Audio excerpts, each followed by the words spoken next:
Welcome to Wisdom and Wealth, a channel dedicated to providing insights and practical wisdom for a richer, more fulfilling life.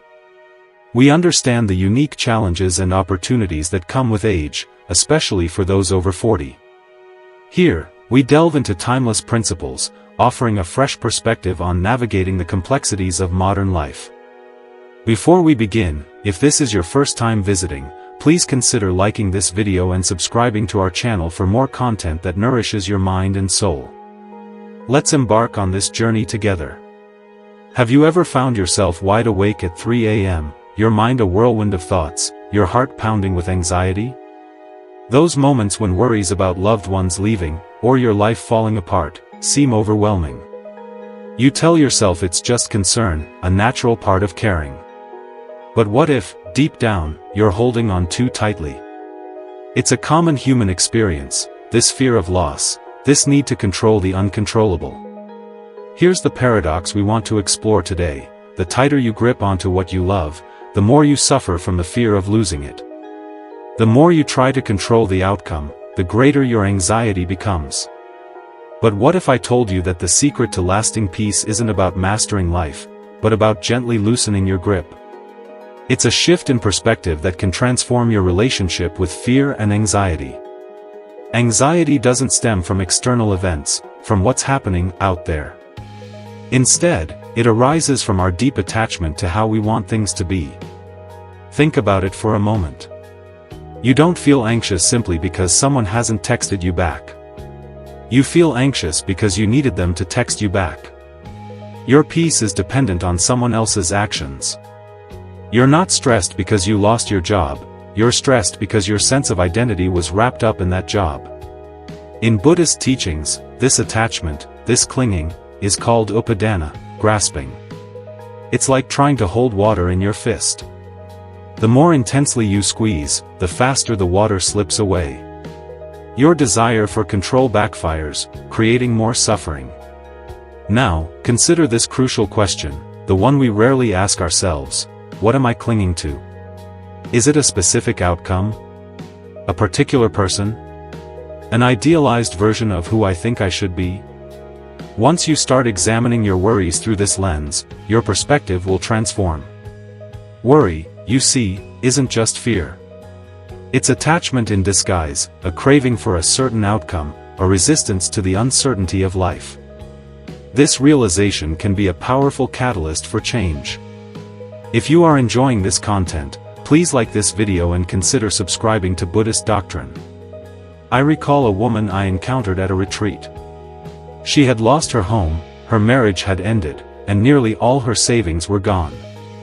Yet, she possessed a serenity, a smile that radiated a peace I couldn't quite grasp. When I asked her how she could be so calm, so composed, in the face of such adversity, she said something profound: I realized I never really owned anything. Not my house, not my partner, not even my youth. So, I stopped holding on. And that's when I could breathe again. That simple sentence resonated deeply within me. It shattered the illusion of ownership, revealing a fundamental truth: we were never meant to possess, to cling, to control. We were meant to experience, to love, and to let go. This isn't about indifference or apathy.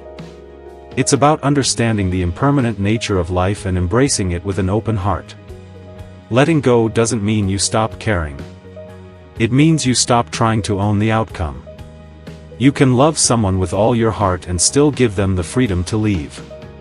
You can pursue your dreams with passion and still accept that they may change shape along the way. This isn't weakness, it's strength rooted in wisdom. As the Buddha taught, you only lose what you cling to. So, the next time anxiety grips you, pause. Take a deep breath. Gently ask yourself, what am I trying so hard to control right now? And then, consciously, release it. Not because you're giving up, but because your soul was never meant to be a cage. True peace doesn't come when everything is perfect, it comes when you finally let go of the need for it to be. If this message resonates with you, if it touches something deep within, take a moment to breathe and let this be the turning point. The moment you start to release the grip of control. Remember, you are stronger than your anxiety. Peace is not an elusive destination, it's an ever-present potential within you. Are you ready to explore more Buddhist wisdom that speaks to the heart? If you are, then stay with us. Your next breakthrough might just be one video away. 1. Peace is a practice, not a reward. Have you ever found yourself thinking, I'll feel peaceful when I finish this project, when I earn more money, when they finally apologize? We've all been there, projecting peace into the future, as if it's a prize waiting at the finish line.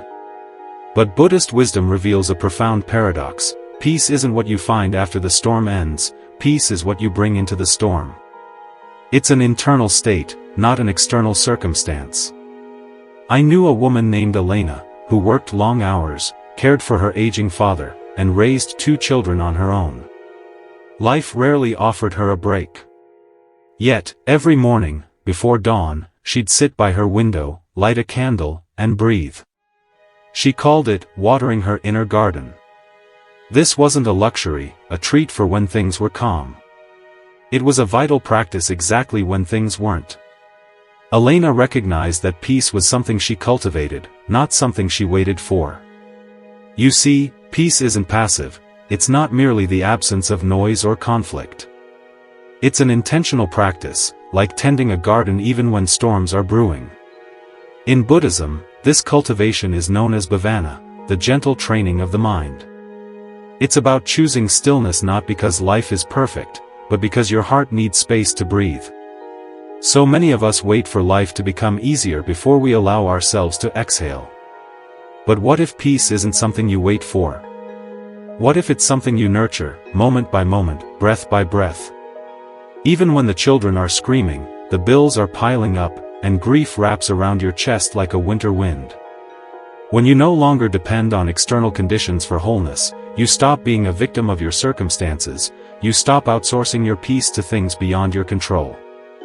If this content is useful to you, please like this video and consider subscribing to Buddhist doctrine.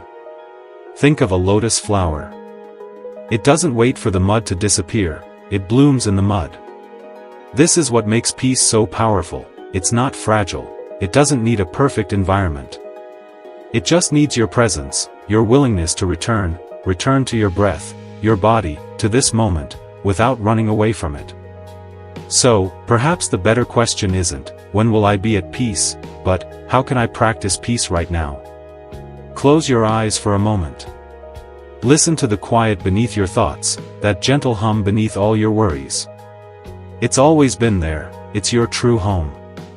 And every time you choose to return to it, to tend to it like a garden, you remind yourself that peace was never missing, it was just waiting for you to return. 2. All fear is temporary and it's changing every second. Have you ever noticed how a storm can feel endless when you're standing in the rain? But once the clouds pass, it's almost as if the pain never existed. That's how fear operates. It creeps in like a heavy fog, distorting everything, your peace, your clarity, your sense of self. But no matter how real it feels in the moment, fear isn't permanent, it's not who you are. It is essential to acknowledge how our fears will sometimes try to prevent us from moving forward in our lives and realizing dreams and plans that can be the joy of our lives. Let me share a story. I met a woman named Jenna at a retreat in Oregon. Jenna, a mother of 2, was recently divorced and struggling to cope. Every night, she lay in bed, staring at the ceiling, heart pounding, terrified of the future. Will I be enough for my kids? Will I ever be loved again? What if I fail them? The fear was loud, overwhelming, but it wasn't constant. Some days it was quieter, some days it morphed into anger, other days, deep sadness. Slowly, Jenna began to notice, none of these states lasted. This is the heart of the teaching we want to remember. She realized something profound: every emotion, no matter how intense, eventually moved on, like waves crashing on the shore, only to recede back into the sea. This is the wisdom of impermanence. In Buddhism, it's called anitya. Everything changes. Your joy changes, your fear changes. Even your suffering isn't fixed. So why do we suffer so deeply? Because we mistake the temporary for the eternal, we hold on to the storm, thinking it defines us. We fear the feeling of fear itself, forgetting that it will soon fade. Remember that the fears we harbor often paralyze us and keep us from seeing the world as it truly is. But what if we didn't? What if, the next time anxiety arose, you simply noticed it without judgment? What if you whispered gently to yourself, "This too is passing. I don't need to fight it. I don't need to feed it. I just need to sit with it"? Try this the next time fear grips you.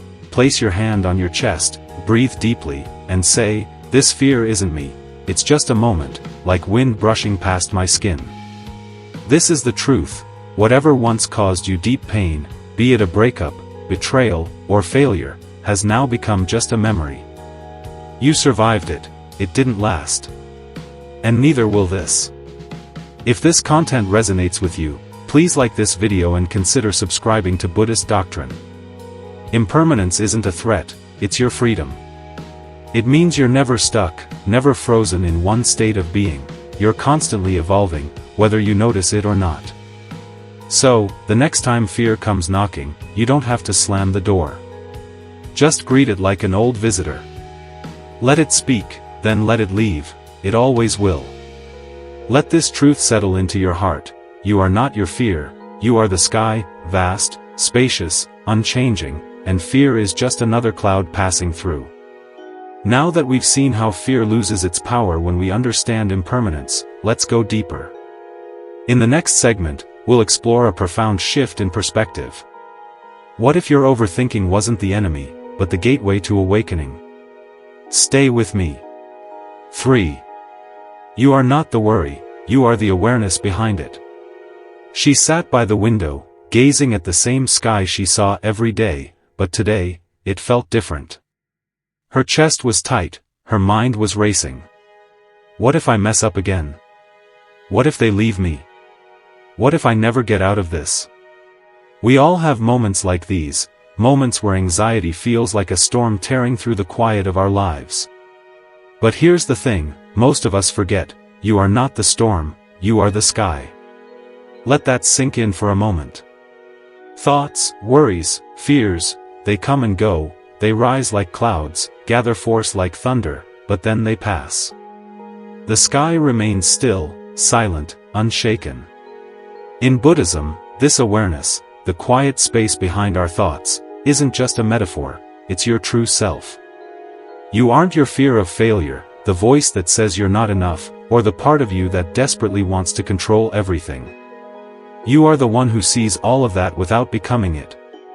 Imagine watching traffic from the side of a highway. Cars are zipping by, some loud, some slow, some reckless. You don't run into the road to stop them, you simply watch. Now, imagine those cars are your thoughts.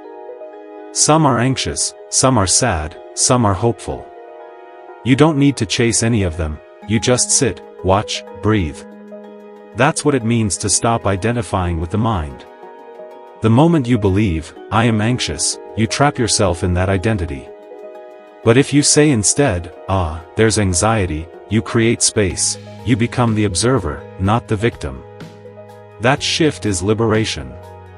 I remember a monk saying, "The sky is never afraid of the storm, it simply lets it pass." And that's what we forget, that we have this inner sky within us, always present, always available. Why don't we live from that space more often? Because we're so used to being inside the storm, not above it, we over-identify with our roles, our stories, our pain. But you're more than the person who got hurt, the person who made mistakes, the person still waiting to be enough. You are awareness itself, spacious, clear, free. And when you return to that space, life changes. You stop reacting, spiraling, letting your thoughts run the show. Instead, you listen, breathe, observe, and from that stillness, wisdom arises. So, next time your mind floods you with worry, pause. Ask gently, who is watching this worry? And you might feel it, that silent presence behind the noise, the part of you that's never been broken, anxious, or afraid. That is who you are. Here's the beauty of it, when you live from that awareness, peace no longer feels distant, it becomes your natural state. But to get there, you'll need to let go of another illusion we've all been taught. Let's talk about that next. 4. Anxiety is a symptom of the desire to control.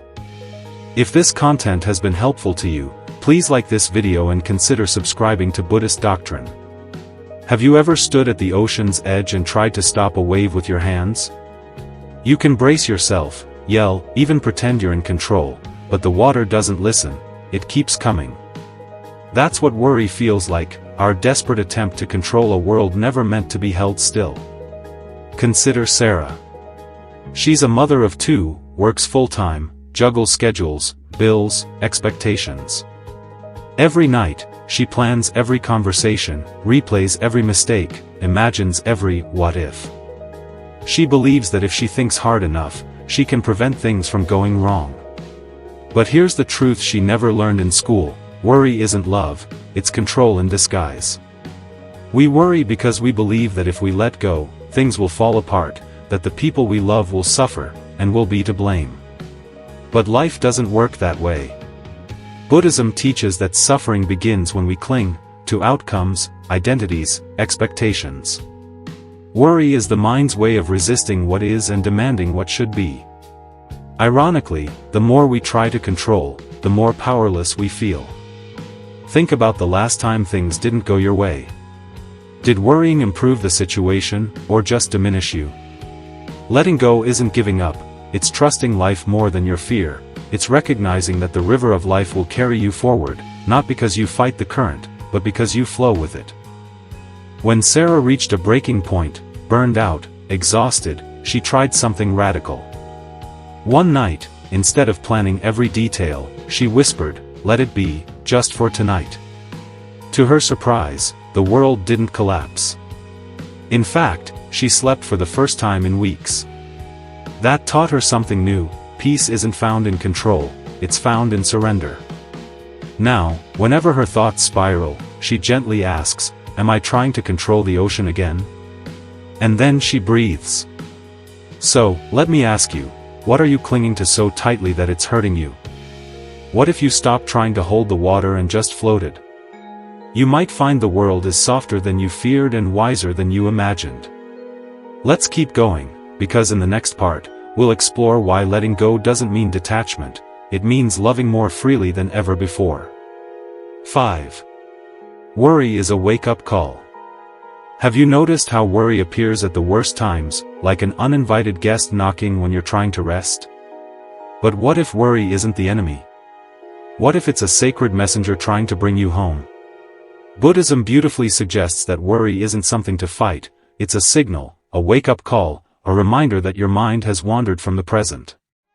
Every time anxiety stirs in your chest, and your thoughts spiral into what-ifs and should-haves, it isn't proof you're broken, it's proof you're still human, and your nervous system is keeping you safe, even using outdated maps. When we worry, our minds try to predict, control, and avoid pain. It imagines 10 steps ahead, just to protect us. That isn't evil, that's survival. But here's the catch: it uses fear as its compass, and fear only knows how to run, not how to heal. So, what can we do? We don't fight or suppress the worry, we listen, gently, lovingly, like a parent holding a frightened child. Each anxious thought is like a bird fluttering in a storm. It needs calm shelter, not a cage. That shelter is your breath, and that home is the present moment. Try this. Next time a wave of worry rises, pause. Don't chase it, just breathe. Feel the air in your lungs, and the weight of your body on the chair. Come back to what's real, to what's here. You don't have to fix the moment, just return to it. Real peace arrives when you no longer fear the presence of your own mind, and maybe every worry was never a mistake, but an invitation to come home to yourself. 6. The more you resist anxiety, the stronger it grows. Consider liking this video and subscribing to Buddhist doctrine. Have you driven home and realized you don't remember anything about the last 10 minutes? You stopped at lights, turned correctly, and maybe even waved at a neighbor, but your mind was elsewhere, perhaps reliving last week's argument or rehearsing a conversation yet to happen. You were there, but not really. That's how most of us live, in a blur, looping between regret and worry. And here's the unspoken paradox: the more we try to control time, the more it slips away. The past has dissolved, the future hasn't arrived, and life only happens now. That isn't spiritual poetry, it's practical truth. I met a woman at a meditation retreat, a high-achieving, well-dressed finance professional in her mid-40s, whose eyes looked tired. One afternoon, she froze during walking meditation, tears welling as she whispered, "This is the first time in 20 years I've noticed how the grass feels under my feet."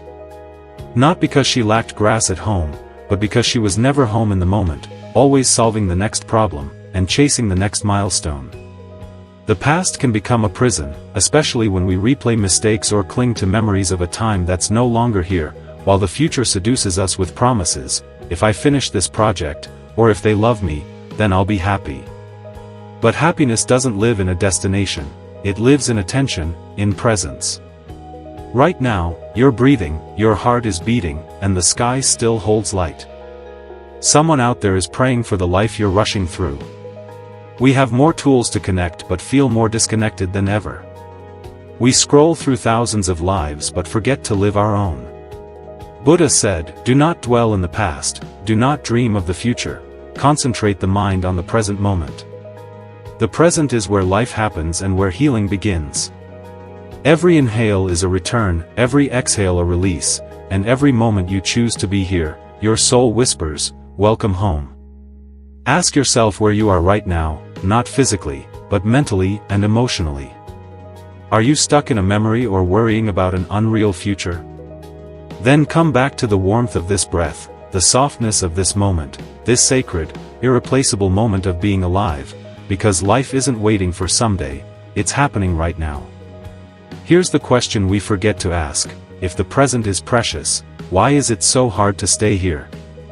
Next, we'll explore what keeps pulling us away and how Buddhist wisdom teaches us to gently return, again and again. 7. Narration: calm, thoughtful, tone. Share the message on social media, so others can benefit. Have you ever tried to push anxiety away, only to feel it grow stronger, like trying to stop waves? The more you resist, the more they crash. I once met a woman, Elena, who woke up every morning with a tight chest and racing heart, without being in danger. Her mind was a battlefield. She hated the anxiety and distracted herself with coffee, her phone, and loud music to drown the thoughts, but they came back louder. One day, exhausted, she stopped fighting, sat down, closed her eyes, and did something different. She didn't try to change what she felt, but noticed the fear, thought spirals, and trembling breath. She watched them like clouds, not enemies, but visitors. The anxiety softened, loosening its grip, becoming less of a monster and more of a message. That day, she learned a lesson Buddhism has whispered for centuries: what you resist persists. Anxiety isn't the problem, our resistance is. When we fight our fear, we feed it, and when we judge our sadness, it grows roots. Mindfulness doesn't fix emotions, it sits with them gently, like with a frightened child. No shaming, no escaping, just presence. Imagine standing in a storm, not running, but watching the rain on your skin. You're not pretending it's sunny, or forcing joy, just alive, aware, still.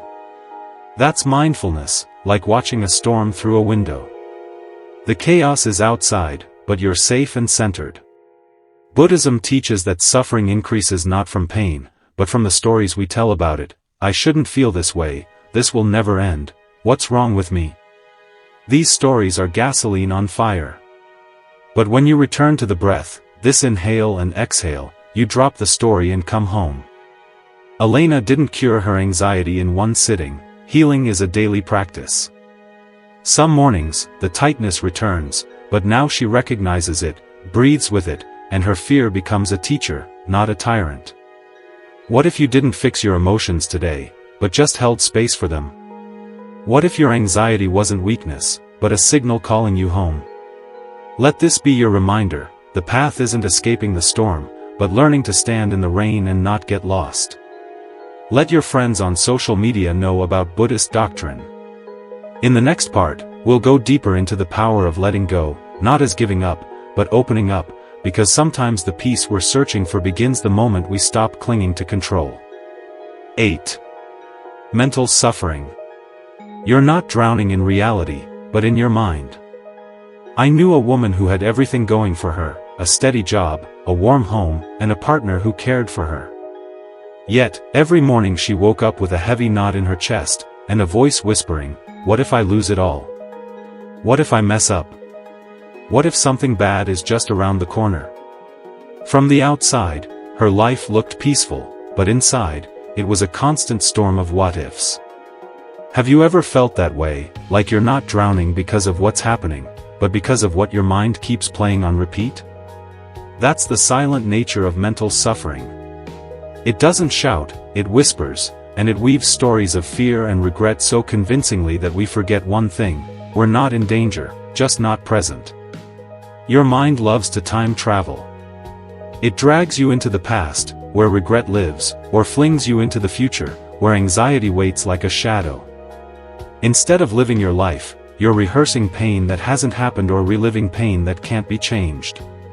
Buddhism points out that suffering isn't always because of what is, but because of what we tell ourselves about it. The job interview hasn't happened, but you're already imagining failure. The relationship is going well, but you're already afraid they'll leave. Our unchecked thoughts become like a movie we can't stop watching. But unlike a movie, this one steals your peace. You're not drowning in life, but in your mind. And worse, every time we think, "I'll be at peace when this is over," we postpone our life. We wait for a finish line that never comes, and peace becomes a someday fantasy instead of a right-now possibility. Please share Buddhist doctrine on social media. But what if peace wasn't something you had to earn? What if it's already here, just buried under the noise? That's the insight mindfulness teaches. Peace doesn't come from escaping the present, it comes from entering it fully, honestly, without needing to fix or control it. You don't have to silence your mind forever, but you can choose in this moment to stop believing every fearful thought. You can take one deep breath and return to now, because the only place life actually happens is here. And maybe that's what freedom really is, not changing everything around you, but changing the way you see it. Are you ready to stop waiting for peace and start living it? If so, then why is it so hard to let go? Why do we keep clinging to thoughts, people, or outcomes even when they hurt us? Next, we'll explore the hidden reason why attachment makes us suffer and the simple shift that can free your heart. 9. Letting go is a life skill.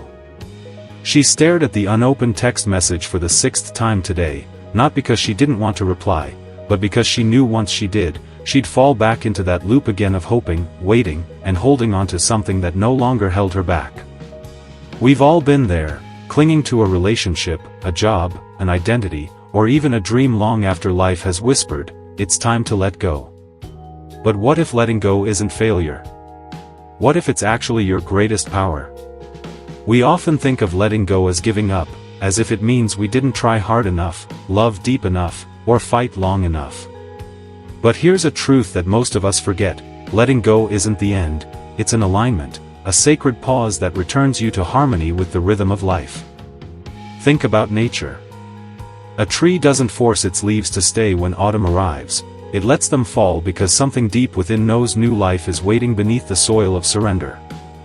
We too are part of that nature, and yet we resist change like it's a betrayal of effort. We grip onto jobs that exhaust us, relationships that drain us, and expectations that no longer fit who we are becoming. But the truth is, awakening doesn't come from winning battles, it comes from knowing which battles are no longer yours to fight. Consider sharing Buddhist doctrine on social media. Take Daniel, a brilliant entrepreneur in his late 30s. He built a company from scratch, with sleepless nights and sacrificed holidays. The business became his identity, but deep down he felt hollow. His body started to rebel, with panic attacks and chronic fatigue, his marriage was unraveling, and his creativity gone. Yet, the thought of stepping away felt like admitting defeat. Until one day, after an empty board meeting, he sat in silence and asked himself the question we all avoid: if I wasn't afraid to let go, what would I do? That question broke something open, or maybe it healed something that had been breaking for a long time. He didn't walk away in bitterness, he walked away in clarity, and for the first time in years, he slept through the night. Letting go wasn't failure, it was freedom. Buddhism teaches that suffering arises not from the events of life, but from our attachments to how life should unfold. We crave control, and we hold tight to the known because the unknown feels like falling. But what if falling is exactly what we need? Letting go is a life skill, not one we're taught in school, but one we must learn again and again if we want to live in peace. It requires courage to trust that what is meant for you will stay, and what is not will go. There's no need to chase, and no need to cling, because your value was never in what you held, but in the spaciousness you create by releasing. Maybe the next time life whispers, "Let it go," you won't hear loss, but a door unlocking. Here's the real question: how do you actually let go when your heart still wants to hold on? That's what we'll explore in the next part. 10. Let life happen. You wake up one morning and before your feet even touch the floor, your mind is already racing. What should I fix today? Your relationship feels tense, your job seems uncertain, your body's tired, and your past mistakes keep echoing louder than the present moment.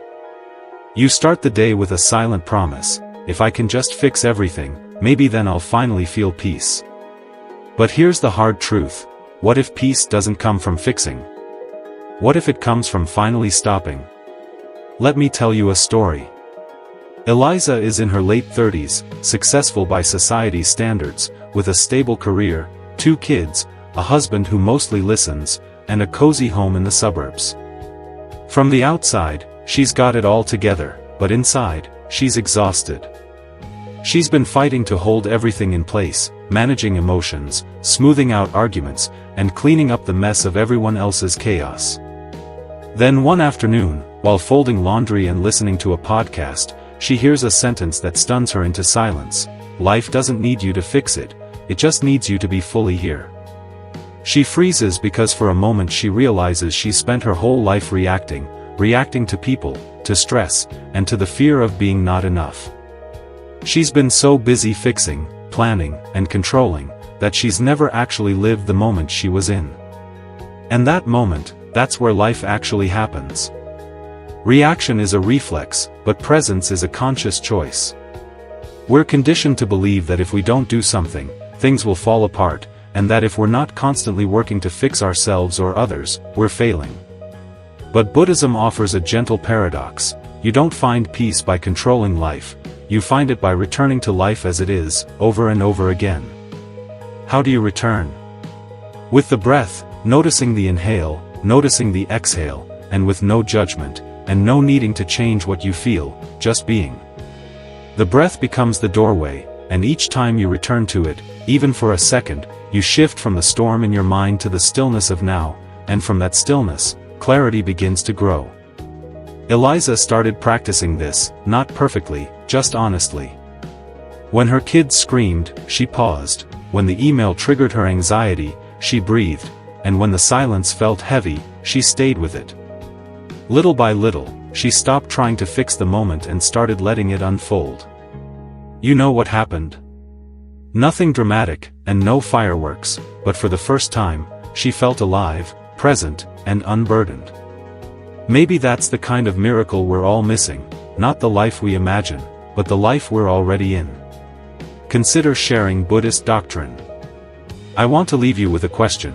What if you stopped trying to repair every crack in your life and instead just sat with it all as it is? The chaos, the beauty, the silence, and the mess.